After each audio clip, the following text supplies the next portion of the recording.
Hello guys, good evening everybody. आप सब कैसे हो? आई होप आप सब अच्छे होंगे, स्वस्थ होंगे और सोनिया कौशिक के चैनल को लाइक शेयर एंड कमेंट्स कर रहे होंगे, ये मैं आपसे उम्मीद रखती हूँ। आजकल का ज़माना पता नहीं कैसा दौर कैसा ज़माना चल गया है, कोई किसी से बोल के राजी नहीं है। आजकल सब अपने में ही घुटे जा रहे हैं, दम घुटे जा रहे हैं। किसी को यही नहीं है कि किसी के साथ क्या बीत रही है, क्या नहीं बीत रही, किसी के दिल पे क्या गुजरी है, क्या नहीं गुजरी। बस अपना मन खुश होना चाहिए कि मैं खुश कैसे रहूं।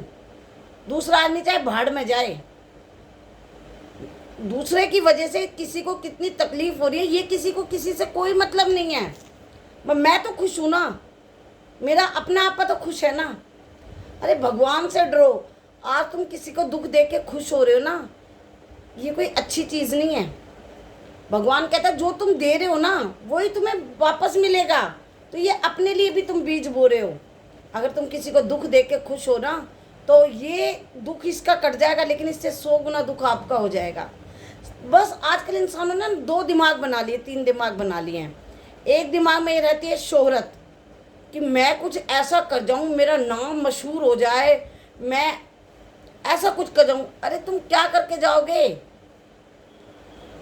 इतना कुछ भगवान ने रचा हुआ है, इतनी सृष्टि पूरे भगवान ने रची हुई है। लोग अब भगवान को तो याद करते नहीं है।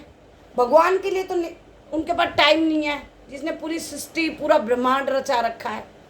तो तुम ऐसा क्या रच के जाओगे जो लोग अब तुम्हें याद करेंगे? कोई नहीं किसी को याद करता। आज प्यार सिर्फ स्वार्थ का रह गया है।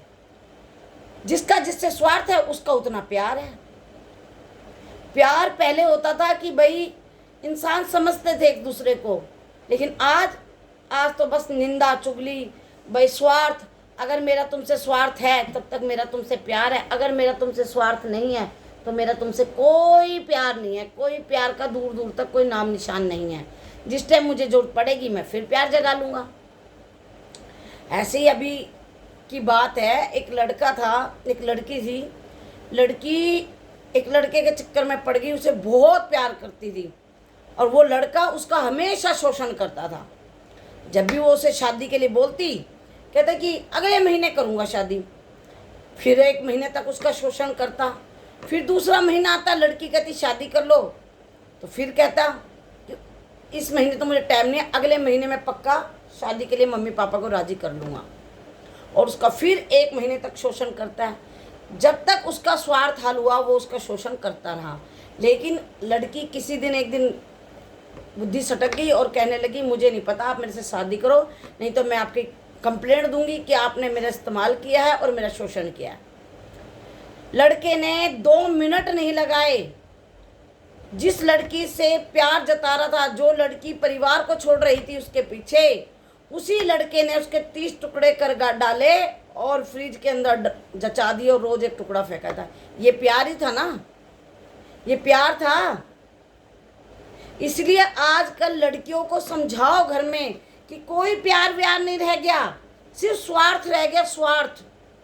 जब तक स्वार्थ हल हो रहा था, जब तक प्यार था। जब स्वार्थ के ने नहीं हल होना वो हुआ तो तू मेरी नहीं तो किसी और की भी नहीं, और उसे ख़त्म कर दिया। क्यों? अगर प्यार होता तो निभाता ना इंसान। 2 मिनट में प्यार ठंडा हो गया। तो अपने घर की बेटियों को ये समझाओ कि बेकार के झंझटों से दूर रहो। माँ बाप को भगवान का दर्जा दिया है, भगवान ने भी माँ बाप को भगवान का दर्जा दिया है। तो माँ बाप जब भगवान हैं तो वो तुम्हारे लिए क्या गलत वर्ड ढूंढेंगे? उनमें इतनी नॉलेज नहीं है कि वो तुम्हारे लिए अच्छा लड़का ढूंढ सके? या तुम खुद ही मतलब इतने बड़े हो गए हो कि तुम आज अपने लिए लड़का ढूंढ लोगे या लड़की ढूंढ लोगे? अंजाम देख रहे हो। पहले तलाक का नाम दूर दूर तक सुनाई भी नहीं देता था, और किसी के घर में अगर मतलब 100 घर हैं, अगर उसमें किसी में एक में हो जाता था तो उसके लिए मतलब कितना बड़ा बुरा माना जाता था और एक हुआ मच जाता था कि जैसे इतिहास रच दिया, अभी तलाक हो गया। और आज घर घर में तलाक हो रहे हैं। शादी के कोई मायने नहीं समझे जा रहे। क्यों नहीं समझे जा रहे? जब से ये कोर्ट मैरिज, ये भागना, लव मैरिज करना।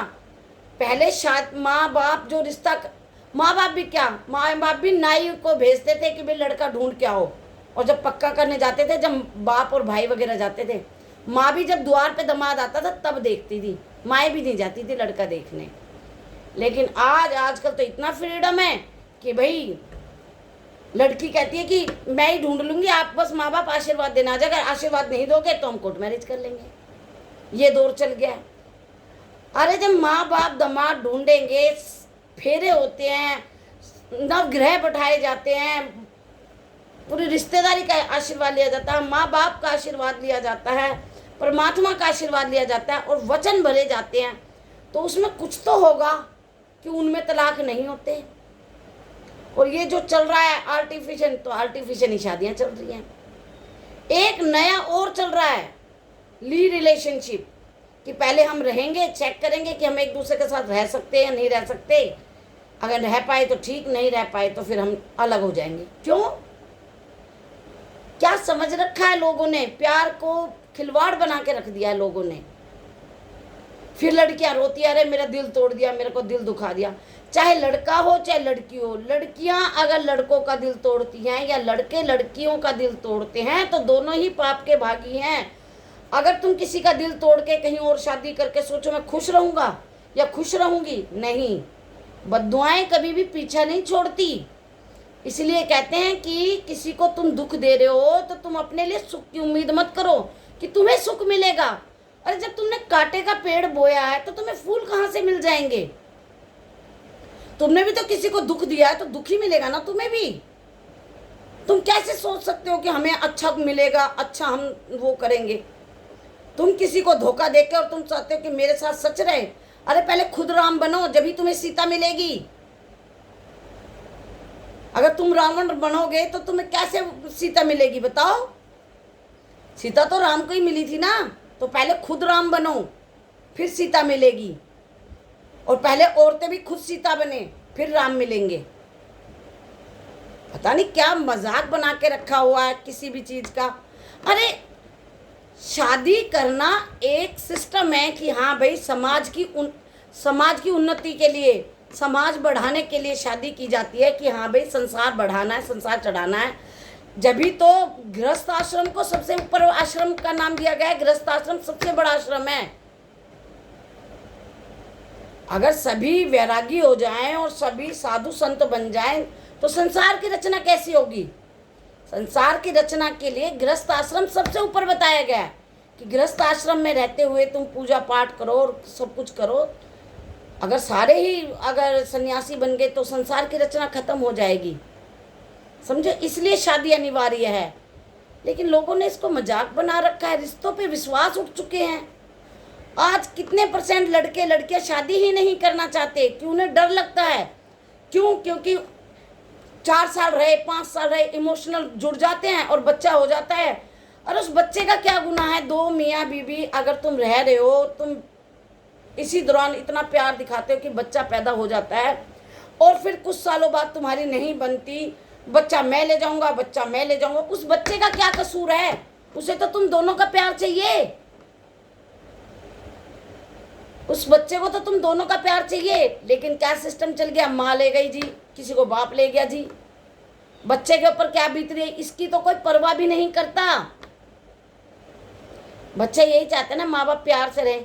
अरे कई बार मैं मानती हूँ कि मियाँ बीबी में नहीं बनती, कई बार विचार मैच नहीं खाते, लेकिन धीरे धीरे जो विचार आपके पति के साथ मैच नहीं खा रहे, आप पति के उसमें ढलो कि मेरा पति मुझसे क्या चाहता है। और कुछ विचार औरत के हैं, अगर आदमी को समझने चाहिए कि मेरी औरत मुझसे क्या चाह रही है, तो लड़ाई ही नहीं होगी, झगड़ा ही नहीं होगा। देखो, घर बसाना और चलाना बहुत बड़ी बात होती है। और आज के टाइम में तो गृहस्थी बसाना और शादी टिकना भी बहुत बड़ी बात है। पहले साल में एक बार सालगिरह मनाते थे। आजकल तो जी शादी के आज ही 1 महीना हो गया हमारी शादी को, केक कट रहा है, 2 महीने हो गए। क्यों? तुम्हें सालों साल का वो नहीं है, विश्वास नहीं है कि तुम्हारी कितने साल शादी चलेगी। आजकल हर महीने केक कटते हैं कि हाँ जी शादी का फर्स्ट 1 महीना हो गया, आज के दिन हमारी शादी हुई थी। अरे पहले सालों में कि हाँ भी आज साल भर निकला हमारा राजी खुशी। तो जितने छोटे तुम खुशियाँ मना रहे हो ना, उतने ही छोटे रिश्ते चल रहे हैं। खुशी बड़ी मनाओ तो बड़े रिश्ते चलेंगे। कुछ भी कहो, कितना ही नया युग आ गया हो, लेकिन आज भी कामयाब पुराने संस्कार हैं। तकनीक नहीं है, उन्हें हमारे लिए दी गई हैं तकनीकें, उनका हमें अब माना मोबाइल है, ये हम पहले चिट्ठी लिखते थे। पहले क्या होता था, माना मियाँ बीवी में झगड़ा हो गया तो लड़की चिट्ठी लिख के भेजती थी कि ये हो गया, ये हो गया। चिट्ठी जाती थी, वो चिट्ठी 4 दिन बाद पहुंचती थी या 3 दिन बाद पहुंचती थी। उसके बाद वो वहाँ से रिप्लाई भेजते थे तो हफ्ते भर बाद यहाँ रिप्लाई आता था, और हफ्ते भर बाद लड़ाई शांत हो जाती थी घर में। माँ बाप को पता ही नहीं चलता था घर में क्या हुआ। लेकिन आज ये फ़ोन है, ऐसी चीज़ चली कि लड़कियाँ होती है जी, जरा सा कुछ हुआ, मम्मी हमारे घर में ये हो गया, मम्मी हमारे घर में ये हो गया।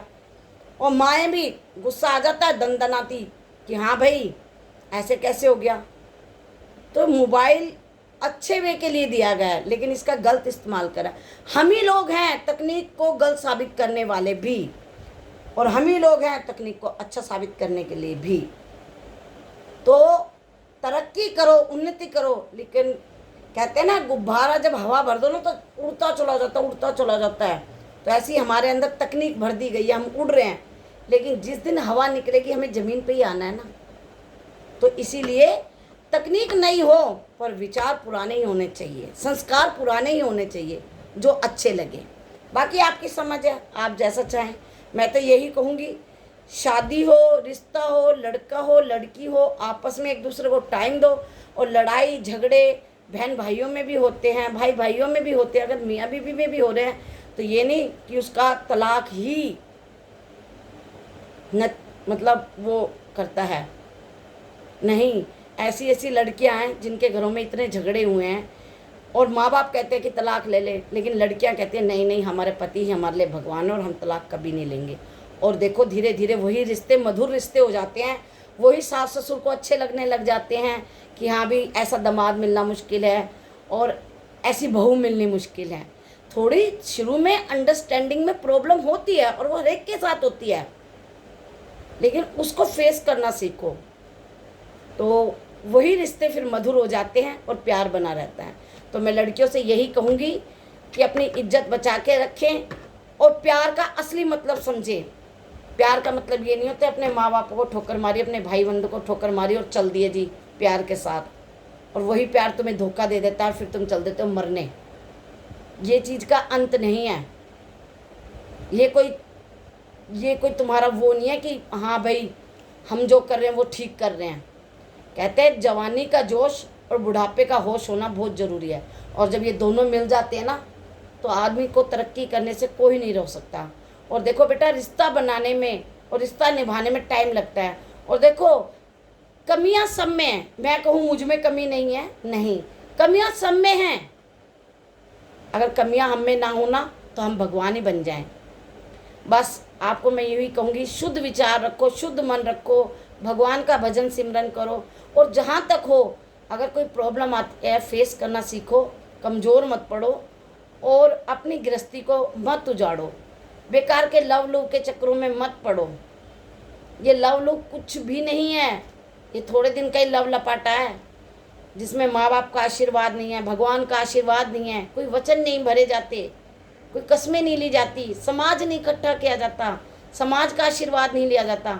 उन रिश्तों के मायने कच्ची डोरियों पे टिके होते हैं, समझे। कुछ अच्छे बच्चे होते हैं जिनके साथ ऐसा हो जाता है, लेकिन वो देखो किसी भी परिस्थितियों में हो फिर उन रिश्तों को निभाते हैं कि अगर हमने ये चीज़ की है तो हम इसे निभा के चलेंगे। तो बेटा मैं यही कहूँगी शादीशुदा ज़िंदगी बनाने के लिए कि अगर पति कुछ कह रहा है तो थोड़ा तुम भी समझो, और अगर पत्नी कुछ कह रही है तो पति भी समझें। और इस नाव को कहते हैं ना 2 पहियों की गाड़ी है, अगर एक पहिया भी पंचर हो जाए या बिगड़ जाए तो गाड़ी ख़राब हो जाती है। तो आप बच्चे बन के, जो कहते हैं ना कि रेल के पहिए होते हैं, आगे रेल का पहिया पीछे रेल का पहिया, और बीच में स्लीपर बन के जो जोड़े होते हैं ना वो बच्चे होते हैं। तो उन बच्चों को अपने प्यार से वंचित ना करें। मिलते हैं आपसे अगले ब्लॉग में, नए ब्लॉग में।